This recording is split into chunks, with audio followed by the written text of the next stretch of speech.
मनोज तो अक्सर ही यह स्वीकार करता था कि वह उसकी चुस्त दुरुस्त काया पर ही दिलो जान से फिदा हो गया था, और इसीलिए चटमंगनी पट विवाह हो गया। कहानी शुरू करने से पहले हमारे चैनल कहानियाँ 7.4 को प्लीज़ सब्सक्राइब एंड लाइक अवश्य करें ताकि हमें मोटिवेशन मिलता रहे, ताकि आप लोगों के लिए नया नया कहानी लाता रहूं। आइए कहानी शुरू करते हैं। अलका एक खेल शिक्षिका है। आज वह सुबह से दोपहर तक मैदान में ही है। आजकल जिला स्तरीय खेल की तैयारी चल रही है।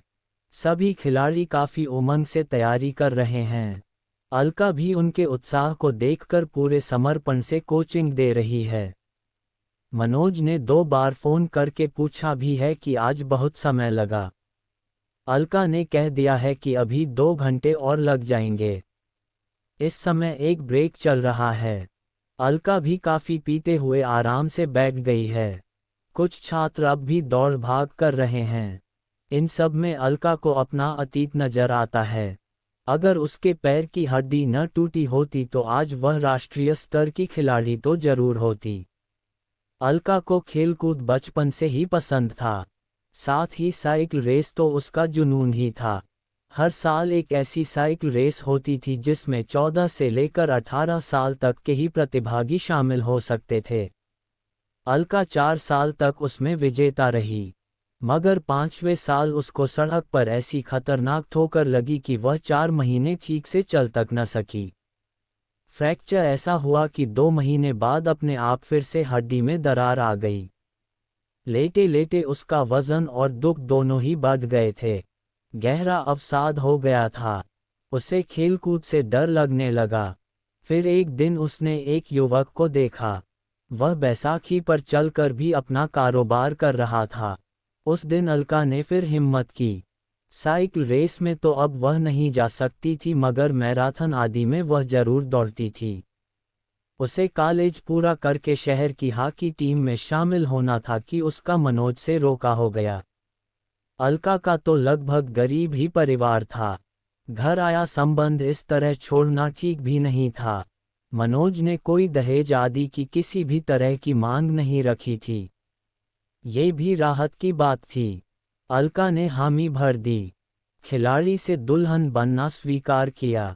सो गृहस्थी शुरू हो गई और हॉकी रह गई। मगर मनोज के खुलेपन और उसके हंसते खेलते अंदाज में वह अपना खेलकूद भूल गई थी। उसके माता पिता हमेशा याद दिलाते रहते थे, बेटी अलका ऐसा हीरा है दामाद, इतना सरल मन, इतना हंसमुख, इसको कभी गलती से नाराज न करना बेटी। आजकल ऐसे लड़के मिलते ही नहीं हैं। सही तो कहते थे माता पिता।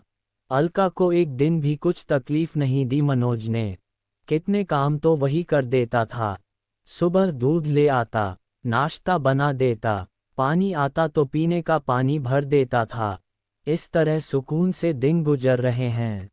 26 साल की अलका के विवाह को 3 साल पूरे हो गए हैं। धीरे धीरे याद आने लगा कि वह भी पहले एक एथलीट थी। कॉलेज की पढ़ाई और खेलकूद सब करती थी अलका। मनोज तो अक्सर ही यह स्वीकार करता था कि वह उसकी चुस्त दुरुस्त काया पर ही दिलो जान से फिदा हो गया था, और इसीलिए चटमंगनी पट विवाह हो गया।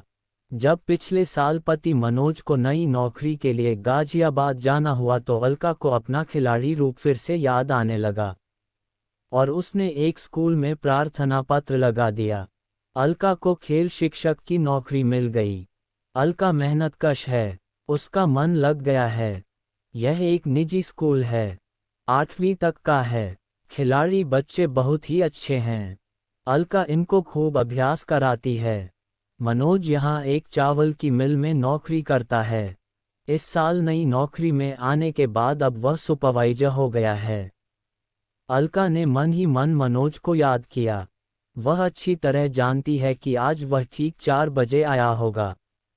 पहले वह एक कॉफ़ी बनाएगा, फिर अलका के लिए सैंडविच बनाकर रख देगा। अलका का खूब ख्याल रखता है मनोज।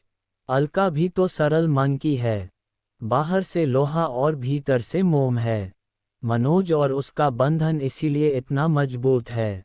वह मनोज की मित्र मंडली या उसकी देर रात की पार्टी आदि किसी चीज में टोका टोकी कभी नहीं करती। रविवार को वह दोनों हाट जाते हैं, अपने लिए जरूरी सामान लेकर आ जाते हैं। खाना बनाने में वह दोनों ही निपुण है, इसीलिए होटल के खाने की मजबूरी कभी भी नहीं रहती। ताज़ा बनाते हैं, आनंदित होकर खाते हैं। मनोज को अलका की यह आदत यूं भी बहुत पसंद है। वह न कोई नखरा करती है, न फिजूल खर्च है। सादा जीवन और आनंद, यही है अलका का मूल मंत्र। अलका यही सोच विचार कर रही थी कि अचानक उसके विद्यालय की उप प्राचार्य आ गई। मैदान में उनको देखकर अलका को बेहद खुशी हुई। वह भी इस तैयारी को लेकर उत्साहित थी। अलका, तुम सुबह से मैदान में हो, अब तुमको जाना चाहिए। मैं इनको देख लेती हूँ। कहो तो मोबाइल से इनकी तैयारी रिकॉर्ड करके भेज दूँ। अरे नहीं, इनके कैप्टन को पता है सब, वह मुझे बता देगा मैडम, कहते हुए अलका ने उनको आश्वस्त किया। तब तो तुम आराम से जाओ अलका, कहकर उपप्राचार्य मैडम ने अलका को विदा किया। अलका ने समय देखा, मनोज को बताए समय से पहले ही वह घर पहुंच जाएगी। वाह, मनोज को सरप्राइज! आहा! उसने रास्ते में एक जगह पर स्कूटी को रोका, जलेबी और समोसे खरीद लिए। अब वह कुछ गुनगुनाते हुए घर के मार्ग में थी। मनोज को लगेगा कि वह देरी से आने वाली है, मगर वह चट से हाजिर हो जाएगी। खूब मजा आएगा। उसने कुछ दूर से अपना घर देखा। घर के बाहर एक जानी पहचानी स्कूटी खड़ी थी। ओह, जया जीजी, उनकी परिचित जया जीजी यहाँ एक निजी क्लिनिक में नर्स हैं। उनके कारण कितना सुख और संतोष है अलका को। एक तो जया जीजी अविवाहित हैं, दूसरा उनके घर आती जाती रहती हैं। उनका मन लगा रहता है। जया दीदी एक बार प्रेम करके सगाई में धोखा खा चुकी हैं। अब विवाह के बंधन में नहीं बंधना चाहती हैं, मगर जया दीदी को आज वह कहेगी, विवाह कर लो। जया दीदी हर बार धोखा नहीं होता। वह उनको जीती जागती मिसाल देगी कि जया दीदी, जरा मेरे मनोज को भी देखो, कितना सज्जन है, कितना सलोना सजन। उनको भी जरूर मिलेगा। यही सोचती हुई वह पहुंच गई घर। बाहर तक खिलखिल कर हंसने की आवाज आ रही थी। ओ मेरी जान जया! मनोज के मुंह से यह सुना तो अलका घबरा कर ठिठक कर रह गई। कुछ शक हुआ और वह दबे पांव मेन गेट तक आए। अब सब साफ सुनाई दे रहा था। ये खाओ ना, प्यार से बनाया है सैंडविच। वो अलका पागल आएगी तो देखा जाएगा, अभी तो 1 घंटा है उसके लौटने में।